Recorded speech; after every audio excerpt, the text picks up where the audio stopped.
We're joined by Dan Perry. He's a world affairs analyst, joins us live from Tel Aviv.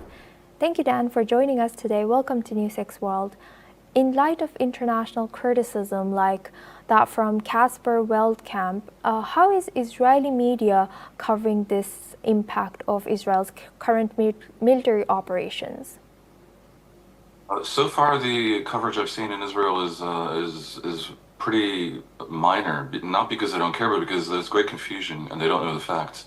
The coverage I've seen speaks of the earlier reports about the strike, which include civilian deaths, but not the journalists. In the last 15 minutes or so, I'm starting to hear on the radio discussion about the journalists that were killed, but they don't know what happened. And this is typical of what's been going on in the war. Gaza is a very, very densely packed place. Israel is bombarding all kinds of civilian areas, and the story is always the same. They believe that Hamas is using those areas for refuge. They believe operations are planned out of those areas. They sometimes claim that the hospitals serve as even offices of Hamas and weapons storage depots, and that doesn't, it's not necessarily untrue. And it certainly is also true that these are actually hospitals as well. It's an unbelievable tragedy. And I think we're seeing, and this is an assessment, it's not really knowledge on the Israeli side. I think that we're seeing something of a light trigger finger at this point in the case of Israel. I mean, you look at the devastation and it's inescapable that you have to suspect that. In the case of Hamas, I have no illusions about them whatsoever. They really do use mosques and schools and hospitals and civilian neighborhoods to do their operations, what's left of Hamas. But they've succeeded in rebuilding. And I just don't know, and I don't think anyone knows the facts around this particular case. But certainly it reflects that Gaza is unbelievably dangerous for anyone who's there, and that includes the journalists. I do not believe Israel is targeting journalists, except in cases where they claim that those journalists are also operatives for Hamas, which again is not inconceivable. I think the world has some degree of delusions about what we're dealing with, what the world is dealing with as regards Hamas. This is a jihadist mafia that is not above the lowest possible manipulations in order to achieve their ends, and their ends are basically nonstop fighting against Israel, and creating a situation where Israel, to go after them, is forced to also create tremendous damage in civilian infrastructure and among civilian lives. It is a total tragedy, and it is reflective of the need that exists to end the war quickly. There is simply no way that this war goes on without a great ugliness and a small likelihood that Israel can actually achieve its aims.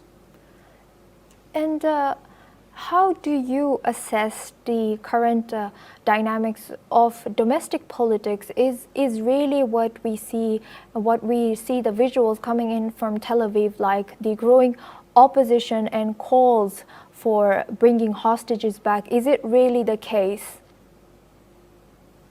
Oh, it's absolutely the case that the majority of the people of Israel, 70 to 80%, would end the war, even if that means that for the moment, Hamas remains in charge of Gaza. I think that's more bad for the Palestinians than it is for Israel. I don't know too many Gazans who, when they're free to speak, will tell you they still want Hamas to be ruling them. So Israel doesn't want that outcome, and I think neither do the Palestinians.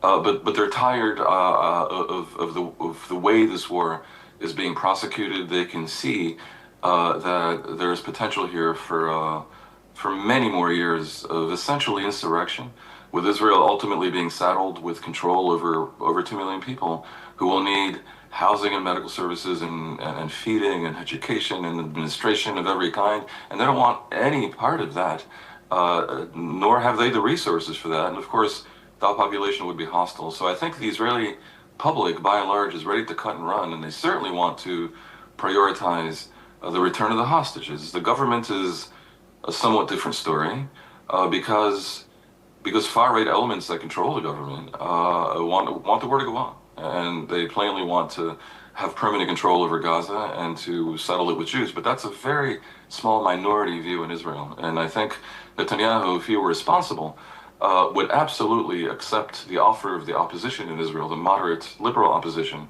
to give him umbrella in the parliament, not not vote against the government, even if he loses his majority, in order to enable a deal to be done. It is almost madness, in my personal opinion, not to. And do you think the growing disapproval of current Netanyahu's government lead to any changes or shifts in Israeli politics? I mean, the shift would happen in the next election, which will be sometime during 2026, when the way things look right now, Netanyahu is extremely likely to lose those elections. So what might happen is, as those elections approach, his motivation to end the war somehow and shift gears altogether to a whole different diplomatic paradigm of maybe peacemaking and doing peace with Saudi Arabia and Lebanon and Syria, all of those things may conceivably be possible if the war ended and if Israel adopted a different posture towards the Palestinians. I can see him going in that direction because he'd want to win the elections. Whether the people of Israel could be so easily fooled, I cannot say. But that would be, if I was advising him politically, that's what I would advise. And that probably argues for ending the war right now, because he can do a deal with the opposition that would end the war right now, give him maybe 8 more months in power, and then he could start making peace moves. The idea of achieving the goal of eradicating Hamas fully by military means is not science fiction. It can be done, but it involves sacrificing the remaining hostages. It involves more tremendous damage to the Palestinians, and many Israelis care about that, and even the ones who don't can't be oblivious to the damage done to Israel's reputation, international standing, economy, and strategic position. With the continuation of that, the cost is unbelievably high, Yes. And it would certainly involve a repeat of the mistake the Americans made in Afghanistan and in Iraq, where you end up being in hostile territory for decades and then leave with your tail between your legs.